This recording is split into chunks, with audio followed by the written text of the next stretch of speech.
Hello there ladies and gentlemen, welcome to another Kings of War tournament video, this time with high quality, high definition pictures. Only covering one tournament this time, going into a bit more detail on the games and the tactics that were employed. This tournament did take place several weeks ago. It was in Sheffield. It was run by the Outpost, but technically at the Portal. I believe that's right. It was a bit too complicated for my liking, but anyway, you can see some pictures of me inside the tournament room here. I would have put up a video on this a lot sooner, but I was ill pretty much immediately after the tournament, and that lasted for a few weeks, so I wasn't really able to get anything up on it until now, when I've had time to actually sit down and record this and put all the images in the correct order and so on. As you can see, there are quite a lot of people in there.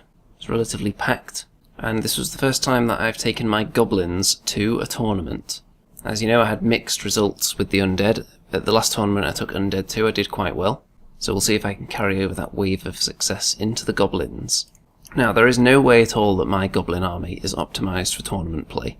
For a start, I don't have anywhere near enough models to make 2,000 points, so I've had to cram a ton of artefacts onto virtually every unit just to make it reach 2,000 points. At the time of recording this, I have actually painted some extra units, so next time I go to a tournament I should have a few more bodies on the table, rather than relying on artifacts to make up the points.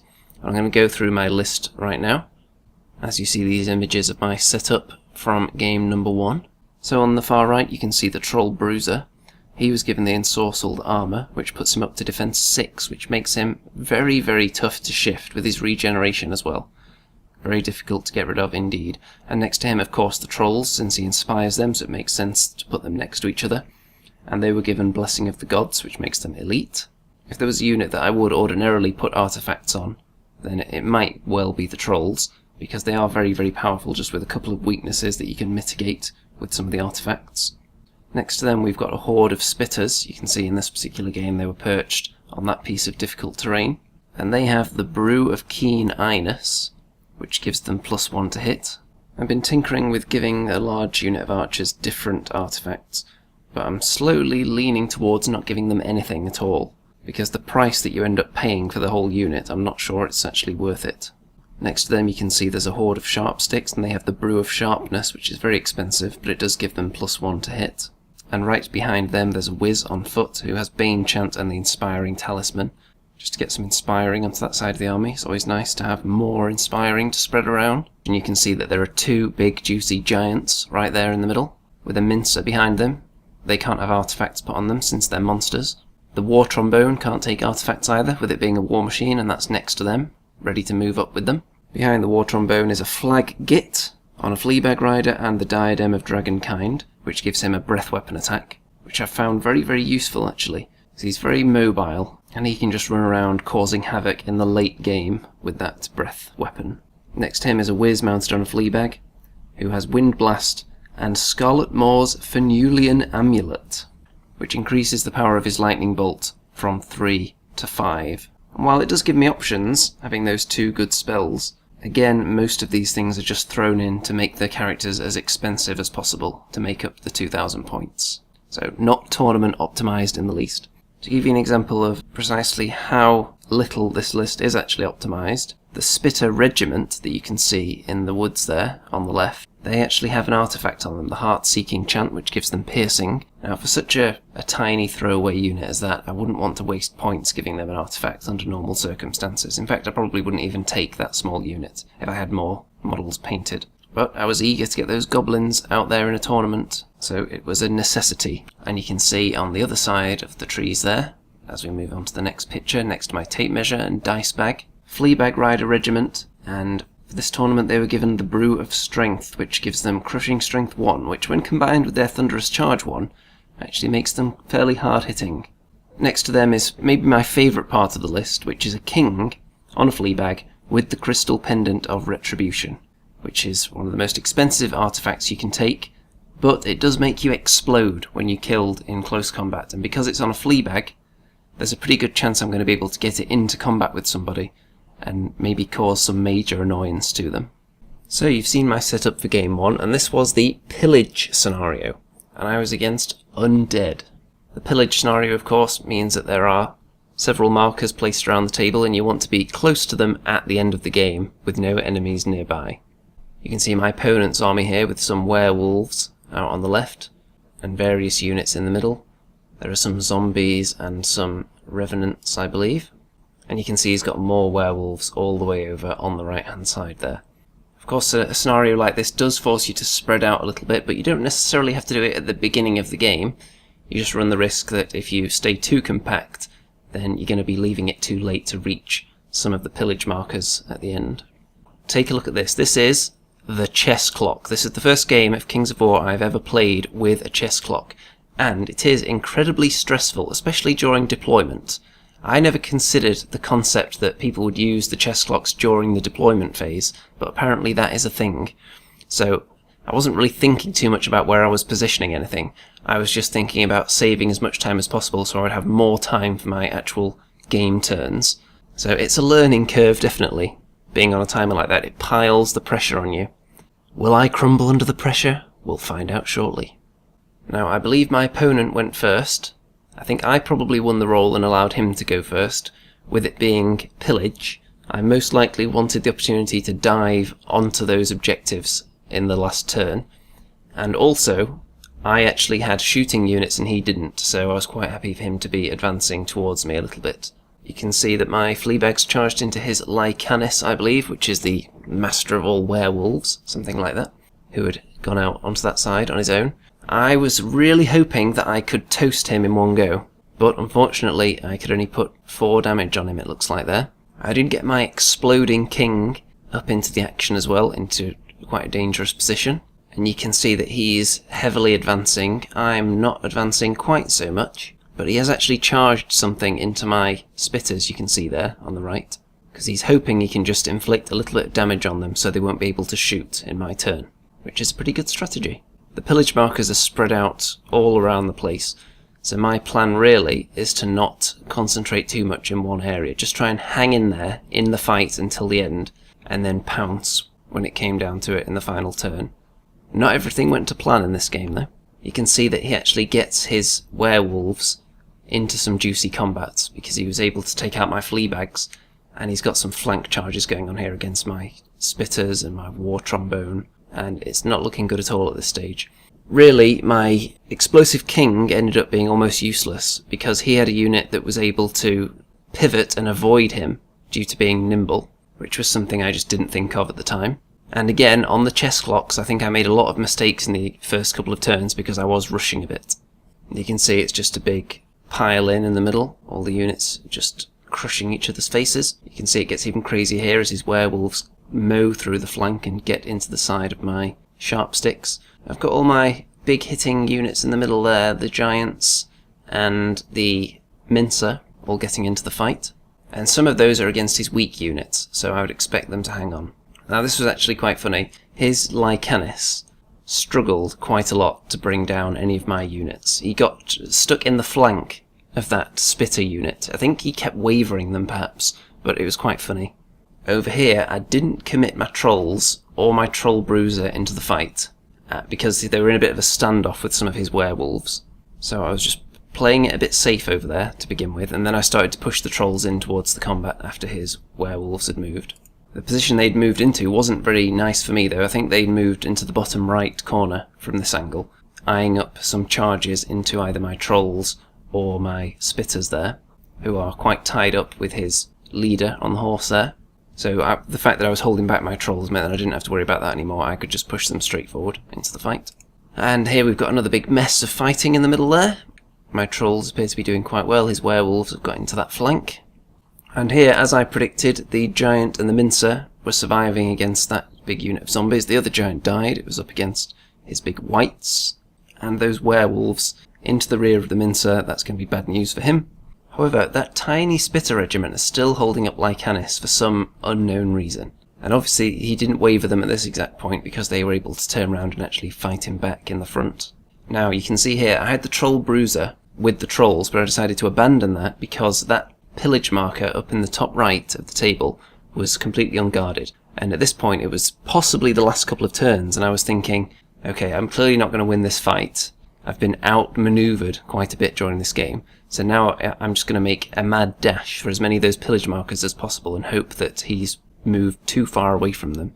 In the middle you can see I don't have much left at all, and a lot of my things are being flank charged. My trolls have been charged in the flank by a small unit of his there, on the right, and my characters are just milling around, just trying to be a nuisance, basically. My giant on the left hasn't taken that much damage yet, though, and she is going to be quite pivotal to the end of this game, as you will see. The troll bruiser makes it onto that pillage marker, so that's going to be one of them for me.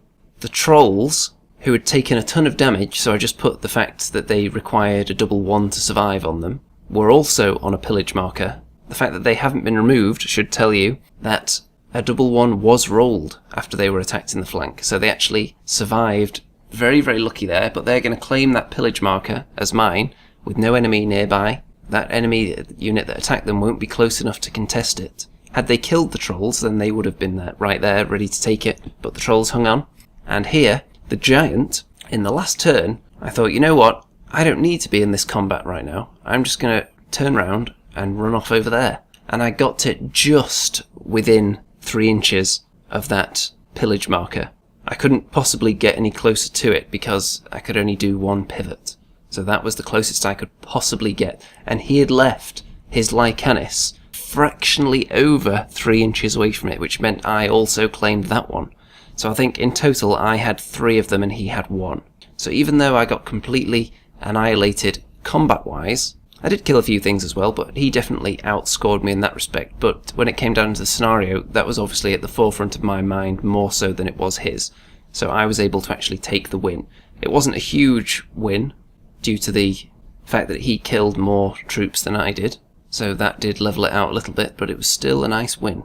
I believe it ended up being about 13-7, something like that. So pretty solid, my first tournament game with goblins, and it was a win. And it may just have been over a member of the Kings of War Rules Committee as well.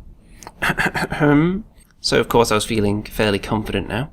And it just goes to show you, even if you feel like you're being outfought in a game, if you just focus completely on the scenario, then it is possible that you can sneak one by, and that's what I managed to do here. So moving into game 2, obviously on the back of a win I was going to be against a decent army, definitely, and I came up against a dwarf army with a ton of Brock Riders, which are one of the things that worry me the most. Especially the likes of my trolls. I've found that a lot of the time they will get wavered whenever they're attacked. Anything that's faster than them I'm usually scared of because they're going to be able to get the charge in on them first. So tons of Brock Riders, and then some standard dwarf infantry on the left there. A couple of war machines it looks like as well. Now I believe this was the invade scenario, where the idea is to get into the opponent's half of the table. So, thinking strategically here, what I've done is I've put both my giants in the middle behind those woods, as you can see. Just poked a little bit into the woods, so I could potentially charge through them, because giants have the strider ability, which means that they're not going to be hindered if they're going through terrain, whereas most of the enemy units would be.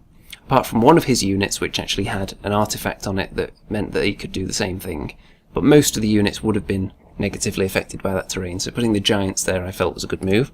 On the right you can see I've got my units fairly spread out over there. I don't want to pack too tightly because I want to be able to push some units into his half without getting them caught up on his troops.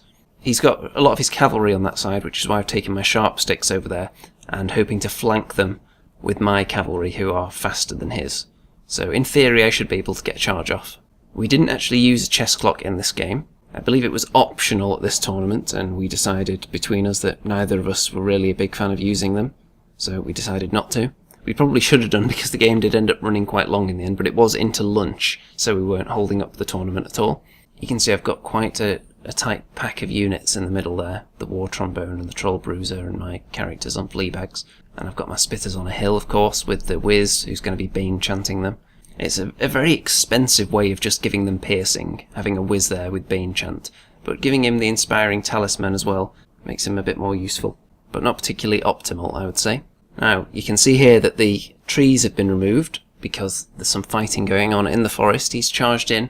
I believe that big Brock Rider unit were the one that weren't going to be hindered by going through terrain, and it's also sent another unit into my giant as well, as he's angling everything else around. You can see my Kamikaze King has gone into some of his Brock Riders, so that's going to be able to blow up on him. and it gets very, very complicated over here. I had the opportunity to charge into a troop of Brock Riders with my Fleabags, and I thought, you know what, I'm going to go for that. I've got Crushing Strength and Thunderous Charge. It's only a troop, but they can't have nerve that's that high, surely. They're not in inspiring range of anybody. So I went for the charge on them, but you can probably see, I think that's a 2 behind them. I think I only did a couple of damage points on them due to poor rolling, which allowed him to get a flank charge on them with his larger unit of cavalry. Although, as you can see, my Sharpsticks are right there, ready to do battle with him as well. Although it doesn't really help because the Fleabags of course get absolutely crushed, and then the Sharpsticks get charged in the front and the flank, and the ones in the flank will be able to ignore the Phalanx special rule.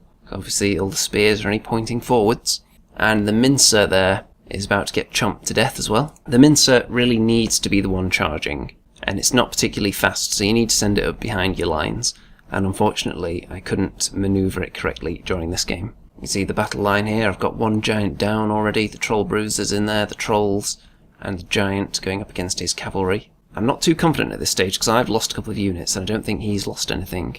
And then over on the right, it all just completely crumbles. Everything I had over there just gets toasted utterly. The Sharpsticks and the Mincer, dead. The cavalry I had over there, dead. The one saving grace is that my army is quite a late game list because it has a lot of annoying little cheap shooting attacks that I can use to finish off units in the late turns in the game. So that could potentially get me out of jail here, we shall see. You can see that my Spitters have taken a bit of damage on that hill. He's moved one of his war machines, which I think is probably a Flame Belcher, fairly close. Although I did manage to shoot down one of his units, I think, with my Spitters. And that's the sign that it's starting to turn a little bit, because I'm actually managing to kill off a couple of his units. You can see some of his Brock Riders get into my small unit of Spitters there, which isn't going to end well for me, most likely. And he eventually chomps through the likes of my Giant and starts getting into my heroes, but I did manage to gun down quite a few of his troops with my Spitters as well. And of course this is the invade scenario, so he's got quite a few things in my half, and I'm sprinting as much as I can into his half, such as the Troll Bruiser, which is almost impossible to shift with that Defense 6 and the regeneration. And this is the final picture, so you can see what I managed to get into his half. I managed to get those Spitters in there, and a Whiz, and the Troll Bruiser, and he didn't actually have that many units in my half. He's got the Brock Riders at the bottom, obviously, those two heroes in the middle, and I believe that one unit of Brock Riders were completely in my half. I don't think the other ones were. And in turn 5, I completely forgot to move my Whiz that you can see in the bottom left of the screen there. So we worked out exactly how many points we had in each other's halves, and had I remembered to move that Whiz, at worst it would have been a draw for me. The couple of units at the top that he's got there are both dead, as far as I recall. I killed off pretty much all of his infantry, so it was fairly close in terms of what we had left alive at the end. But he ended up with slightly more points in my half than I had in his, and again that was down to that Whiz that I just completely forgot to move. Because we were pushed for time, he really blitzed through his last turn and didn't bother attacking any of my units. It wouldn't have made a great deal of difference anyway, because I don't think he would have been able to kill off the Troll Bruiser with one more go of attacking, and the other things that he was actually fighting weren't in his half anyway, so it wouldn't have made any difference to the overall score. But he ended up winning marginally on the scenario. It was just enough points for it to be a win for him. But had that Whiz made it into his half, worst case scenario for me, it would have been a draw, which possibly would have made it 11-9 to him, I think, because he may have had slightly more points left alive. But because I forgot to move that Whiz, he ended up with a larger victory than that. I think it was around 15-5, something like that. So that was very disappointing.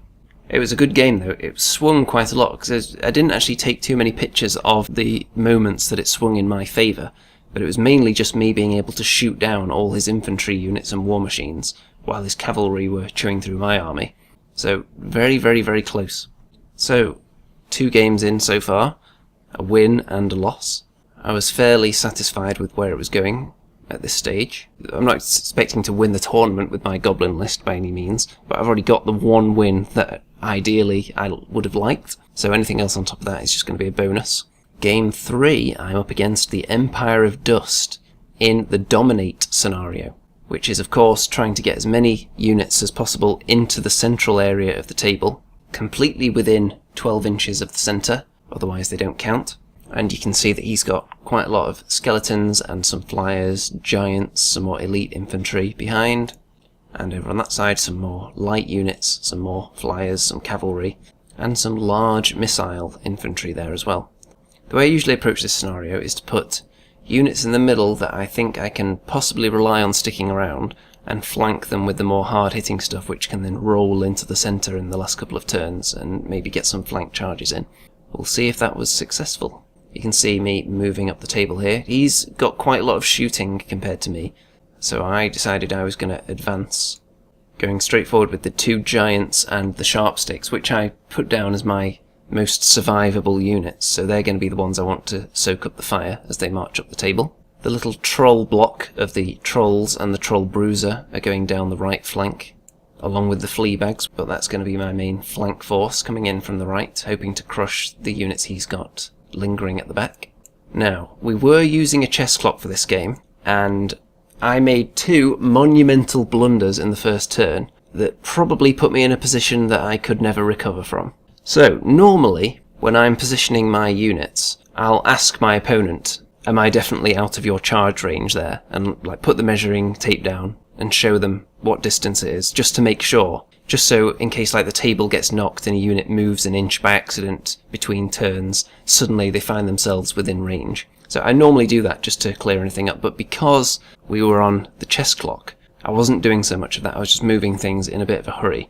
And I just completely forgot the movement range of 2 of his units. His giant, for some reason, I was thinking it could only move 6 or 12 inches, so I stayed 13 inches out of its range, and of course its movement 7, so it was able to charge me. His light cavalry as well were able to get a charge on my Fleabags, because I left them just within range for no reason at all. I didn't need to do that because I was faster than them, I just didn't realise they were that fast, and didn't ask because we were on the chess clock. So that one thankfully didn't cost me much, because the Fleabags were able to survive that and come back. But I did end up losing a giant in quick order because of that. And my second giant didn't last too much longer either, from what I recall. So you can see here that my Mincer is just being attacked from the flank, which is always bad news. His giant, after it was able to chomp through my giant, maybe both of them, was then able to get into my Sharpsticks, so they're going to crumble as well. And my other units are just coming up desperately trying to provide some support, but all my shooting units were pretty much useless in this position. I put them right behind the forest, which was quite a terrible move. Again, I'm probably going to blame that one on the chess clock as well.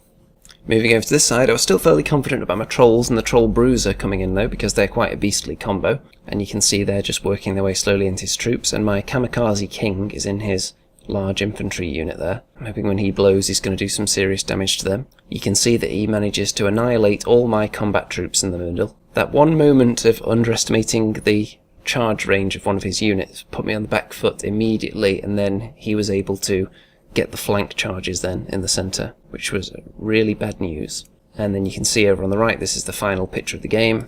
I don't have much left at all, and I only have 3 characters in the centre, and he's got quite a few units completely within the centre, so it was a pretty big win for him. I didn't actually manage to kill that much stuff as far as I recall, so it was a fairly solid loss for me there, which moves me down the rankings towards the bottom end of them.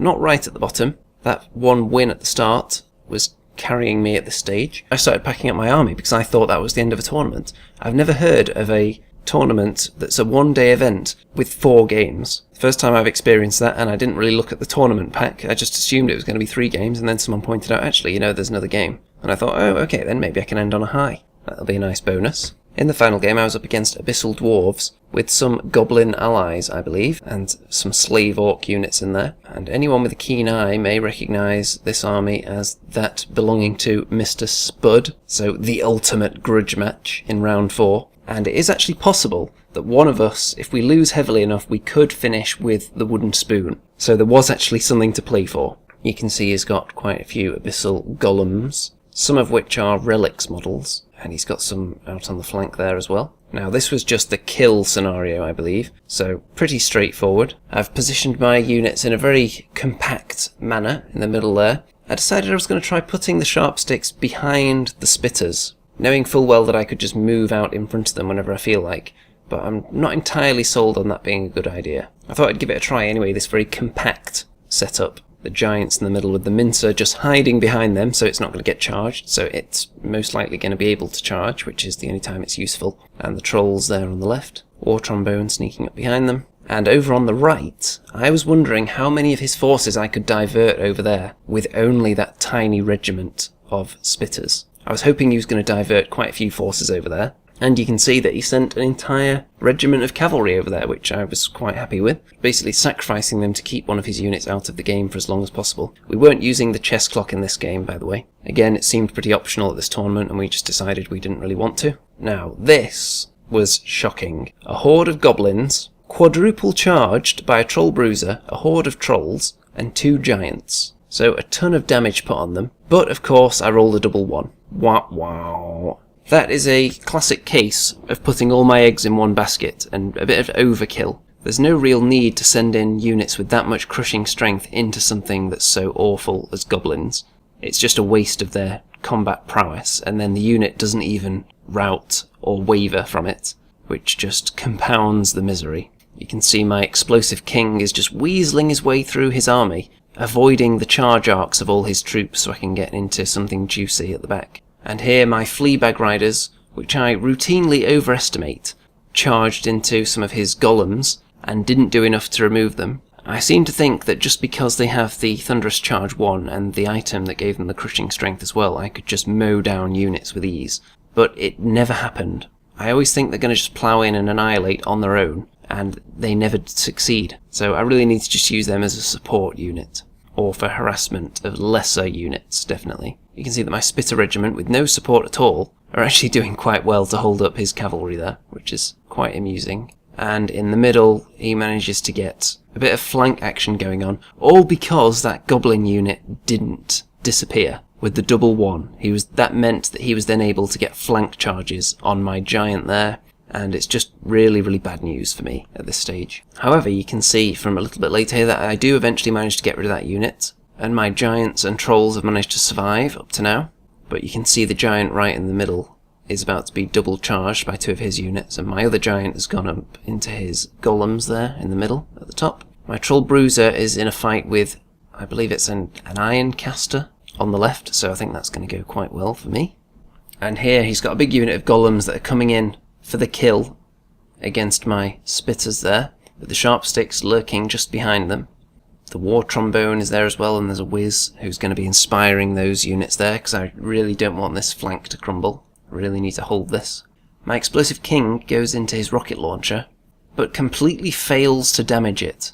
So that means it's still going to be able to shoot next turn, which is the absolute nightmare scenario.